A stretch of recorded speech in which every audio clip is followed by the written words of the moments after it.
मी पूर्वा Chemtech प्रतिनिधी निलेश संजय गावले. आपण आलो आहे नागापूर येथील शेतकरी भाऊसाहेब गडाख यांच्या प्लॉटवरती. त्यांनी आपले काही प्रॉडक्ट वापरले तर त्यांचा अभिप्राय जाणून घेण्यासाठी आपण इथं आलो आहे. आणि कांद्याचा प्लॉट पण त्यांचा चांगला आहे. तर एकंदरीत आपण त्यांना विचारूया त्यांना त्याचे रिझल्ट कसे आले प्लॉटवर आणि औषधाचे पण रिझल्ट कसे आले. नमस्कार. नमस्कार. आपण किती दिवसात कांदा झाला आपला? 45 दिवसाचा कांदा झालेला आहे. 45 दिवसात कांदा. आणि किती स्प्रे झाले कांद्याला आता? कांद्याला आतापर्यंत 3रा स्प्रे झाला. 3 स्प्रे झाले. पहिल्या स्प्रेला काय वापरलं होतं आपण सुपीक वापरलं. पहिल्या स्प्रेला आणि दुसऱ्या स्प्रेला ग्रोवर वापरलं. आपण डेक्रोस वापरता का पूर्वाचं डेक्रोस pH मेंटेन करायला पहिल्यांदा टाकून होतं. त्याचे आपल्याला कसे रिझल्ट वाटतात डेक्रोसचे? रिझल्ट एकदम छान वाटले.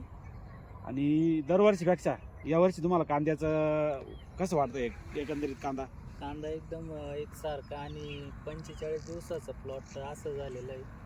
असं दरवर्षी कधी दिसलं नाही मला. म्हणजे एकंदरीत रिझल्ट तुम्हाला चांगलं वाटतं. हो. धन्यवाद. धन्यवाद.